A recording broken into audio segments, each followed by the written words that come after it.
결론부터 뭐 말씀을 드리면은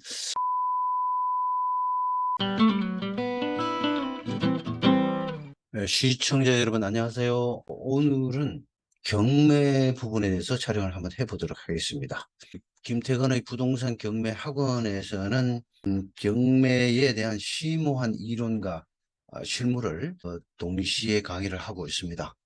전국 그 어느 학원보다도 굉장히 깊이와 폭이 있는 그 실무를 전제로 하고 이론과 깊이와 폭이 있는 강의를 하고 있습니다. 그 이론과 실무가 다 중요한 이유는 실무를 모르는 이론은 상당히 그 공허합니다. 그러나 또 이론을 모르는 실무 역시 맹목적이에요. 그래서 부동산과 법학에 대한 그 종합과학에 해당하는 경매는 이론과 실무를 모두 겸비하셔야 됩니다. 물론 뭐 간단한 그 아파트 낙찰을 받기 위해서는 그렇게까지 심한 이론을 공부를 할 필요성은 없습니다. 그러나 경매라는 것은 매력이 뭡니까? 메리트가 저렴하게 낙찰을 받는다는 것이죠. 일반 매매와는 달리 저렴한 가격에 낙찰을 받는다는 것. 또 그 경매의 메리트는 한 번에 30%씩 유찰이 된다는 사실. 그래서 높은 수익을 창출할 수 있다는 점이 바로 경매의 메리트입니다. 그러나 그러한 경매의 메리트를 놓고 우리는 내가 내공도 없이 어떤 충분한 고수로서의 그 공부를 하지 않은 상태에서 그런 물건을 욕심을 낸다는 것은 바로 어불성설이 아닐 수 없습니다.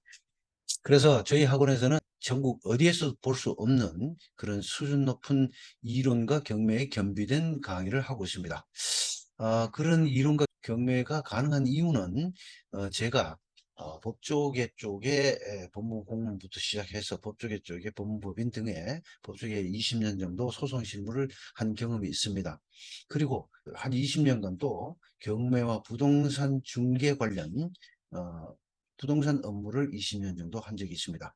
도합 40년의 실무 경험을 법조계와 부동산 업계 실무 경험을 모두 경험했고 그 실무 경험만으로는 아까도 말씀드렸지만은 역시 이론을 모르는 실무는 맹목적이 될 수도 있기 때문에 이론도 겸비를 했습니다. 대학원에서 법과대학원과 부동산학대학원에서 석박사 과정을 모두 거쳤고 법학과 부동산학의 양면의 공부를 연구를 했기 때문에 실무와 이론을 모두 겸비한 제가 겸비하였기 때문에 전국 어떤 학원과도 차별화된 강의를 할 수가 있고 또 저희 학원에서는 실제 그렇게 하고 있습니다. 상당히 피상적인 강의가 이루어지는 학원들이 많은데 수강생들은 그에 관해서는 분명히 장단점, 취약점을 감지하시고 강의를 들으셔야 됩니다. 그런 피상적인 강의는 5년, 10년을 듣고 공부를 5년, 10년 했다 하더라도 결코 고수에 이룰 수 없다는 사실을 꼭 명심해 주시고 제가 하는 유튜브는 일반적인 유튜브와는 달리 썸네일을 통하여 장황한 과장되고 허풍만 떠는 그런 유튜브가 아닙니다. 상당히 근거와 법리와 그 속에 여러 가지 그리고 실질적인 내용들을 담고 있는 유튜브라는 사실을 명심해 주시고 들어주시면 감사하겠습니다. 자, 오늘은 경매 첫 시간으로 제 카페에 김태건의 부동산 경매 학원 네이버 카페에 올라온 내용 중에 굉장히 실무적으로 특이한 사건이 그 질문이 올라와서 거기에 대해서 한번 말씀을 드리도록 하겠습니다. 질문이 경매 대기 중인데 경매 신청이 돼서 경매 매각 기일을 기다리고 있는가 봐요. 경매 대기 중인데 세입자가 전출을 했네요. 어이고, 이 보통 문제가 아니네요. 질문을 구체적인 내용을 보시면은 2014년 집주인 A씨가 아파트 구입 후에 전입을 했답니다. 그 A씨가 자기가 구입해서 들어와 살고 있었나 봐요. 2019년에 B씨에게 매도를 했답니다. A씨가 자기 아파트를 팔고 나서 A씨는 전세로 계속 거주를 했답니다. 그 아파트에서 그대로 계속 거주를 했다고 하네요. 그런 후에 2020년에 근저당 설정을 했네요. 소유자인 B씨가 근저당 설정하고 2023년 올해네요.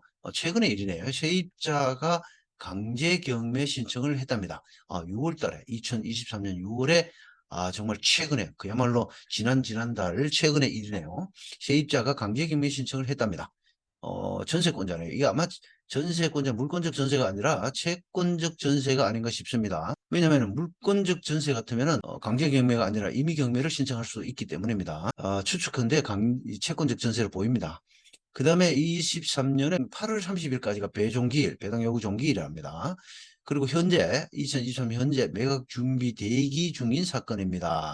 현재 전입 세입자가 전출을 해도 선순위 유지가 되는지요? 이게 질문이네요.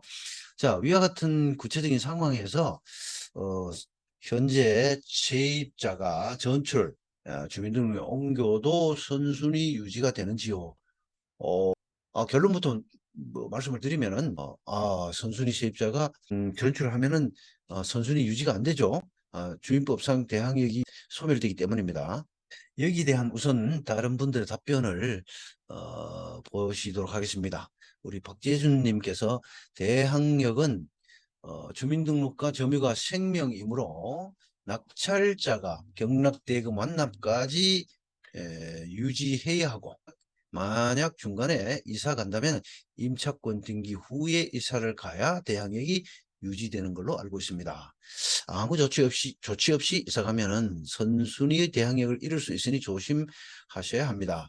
예. 아주 정확한 답변을 하시네요. 자, 그 다음에 피플파워님이 이 글을 질문을 하신 분이네요. 피플파워님, 네, 댓글 감사합니다. 전입세에 연락을 떼어보니 아무도 없었는데 강제경매 신청한 세입자 A씨는 이사를 간 것인가요? 현재 경매 대기 중인데 그러면 대항력을 잃어버린 것이 되는 건가요? 이렇게 다시 부연적으로 질문을 하셨습니다. 그리고 또 피플파워님이 등기부를 보면 임차권도 안 되어 있습니다. 임차권 등기도 안 되어 있다네요. 이제 이후로 제가 한번 답변을 달았던 부분입니다. 여기에는 상당히 절차적으로 약간의 복잡한 어떤 법리가 숨어 있습니다. 이 질문에는 박재준 선생님이 아주 정확하고도 명쾌하게 답을 주셨네요. 세입자, 즉 전소유자가 물건을 아파트를 팔고 거기에 세입자로 다시 살고 있는 거죠.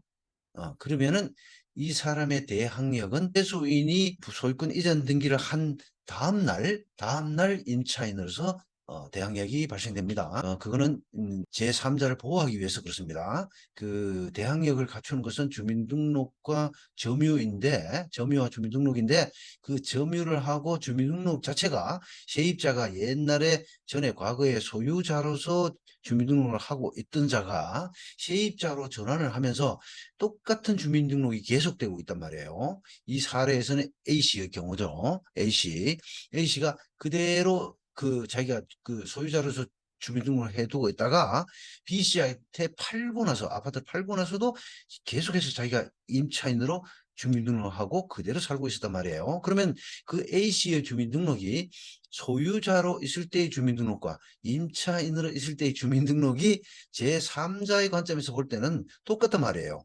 임차인으로서 주민등록이 되었는지를 알 수가 없단 말이에요. 그래서 우리 대법원은 이렇게 판결을 내립니다. 제3자 입장의 관점에서 이 소유자가 아파트를 매매하고 팔고 그대로 세입자로 물러앉아서 계속 세입자 살고 있을 경우에는 자기가 팔았을 때 새로운 매수인 명의로 소유권 이전 등기가 되면은 드디어 제3자가 소유권이 넘어갔으니까 전 소유자는 세입자가 됐겠구나 라는 걸 알 수가 있죠. 주민등록이 계속 그대로 있더라도. 그래서 그 세입자의 주민등록은 매수인에게 소유권 이전 등기가 된 그 다음날 이길 0시부터 드디어 세입자로서의 주민등록, 다시 말해서 세입자가 대항력을 취득한다 라고 판결을 했습니다. 지극히 정당한 판결이라고, 타당한 판결이라고 생각됩니다. 세입자, 전 소유자는 판례에 의하면 배종기일까지, 또 다수설에 의하면 매각대금 납부일까지 대항력을 유지해야만 함이 원칙입니다. 다만 임차권 등기 명령에 의한 등기를 하고 이사를 한 경우에는 대항력이 유지됩니다. 자, 문제는 이 사건에서 현실과 관련하여 좀 특이한 점이 있다는 사실입니다. 세입자가, 그러니까 이 사례에서 A죠. A씨가 강제 경매를 신청하고도 이사를 간다는 것이, 강제 경매 신청을 한 후에 이사를 간다는 것이 현실적 일반적인 행동과는 좀 특이하죠. 질문자의 가상인지는 모르겠지만 그 밑에 보니까 피플파워님이 질문자가 이거는 현실 사건이라고 말씀을 하셨네요. 밑에 보면은 자, 피플파워님이 박사님 답변 감사드려요. 위의 사건은 실제 사건입니다. 라고 말씀을 하셨습니다. 그렇군요. 실제 사건이랍니다. 실제 사건이라면은 가상이 아니라 실제 사건이라면은 임차인의 전 소유자이자 다시 나중에 임차인이 된 A씨는 매우 부적절한 행동을 하셨다. 라고 말씀을 드릴 수 있고요. 이 이유는 세입자가 신청한 압류 및 강제경매 개시결정 등기, 그러니까 강제경매 신청을 했죠. 세입자가 강제경매 신청을 했다는 얘기는 판결을 받았든지 지급명령을 받았든지 다른 집행권을 받았다는 얘기예요. 그 집행권을 받아가지고 압류 및 경매 신청을 했고, 그 경매 신청에 따라서 집행법원에서 압류 및 강제 경매 개시 결정을 했다는 얘기예요. 이러한 압류 및 강제 경매 개시 결정 등기 역시 말소 기준 권리인 근저당권에 의해서 말소가 돼버리죠. 그죠? 앞에 보시면은 이 세 번째 2022년 근저당권, 이 근저당권이 말소 기준 권리가 되는 것입니다. 2023년에 와서 세입자가 강제경매 신청을 했다고 하더라도 말소 기준 권리인 근저당권에 의해서 이것이 소멸이 되어버립니다. 압류 및 경매 개시 결정 등기마저도 나중에 낙찰자가 낙찰을 받은 이후에 촉탁 등기를 하면은 이 압류 및 경매 개시 결정 등기마저도 말소돼 버립니다. 그렇게 말소될 운명에 놓여져 있기 때문에 세입자가 주임법에 따른 대항력을 상실한 이상 압류 및 경매 개시 결정 등기에 의하여 대항력을 보유한다고 설사 본다고 하더라도 말소 기준 권리에 의해서 말소돼 버리기 때문에 압류 및 경매 개시 결정 등기는 근저당권보다 늦단 말이에요, 순위가. 그래서 말소되기 때문에 배당을 받을 수 없게 됩니다.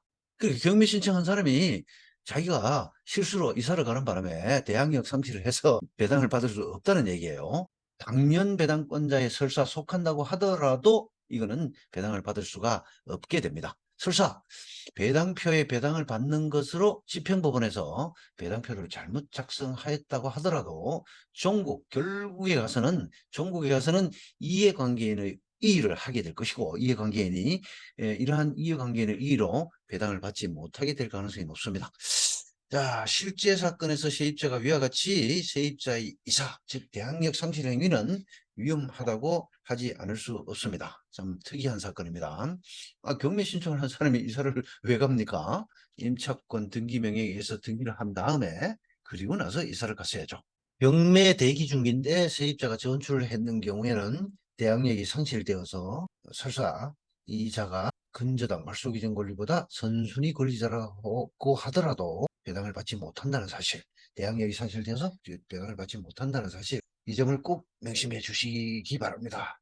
앞으로도 또 경매에 관한 주옥 같은 내용들을 이 유튜브 촬영을 통해서 올리도록 하겠습니다. 제가 촬영하는 이 유튜브는 또 구독자들을 현혹하고 마케팅과 영업을 위해서 구독자들을 현혹하고 현란한 썸네일로 유혹하는 그런 유튜브가 아니라는 사실을 분명히 말씀드리고 갑니다. 그리고 약간의 심도 있는 문제들도 다루게 될 것임을 먼저 말씀을 드리고 갑니다. 그래서 따라서 시청자 여러분은 자주 오시고 좋아요, 구독과 함께 자주 찾아주시기를 부탁드립니다. 오늘은 여기서 마치고 또 찾아뵙도록 하겠습니다. 감사합니다.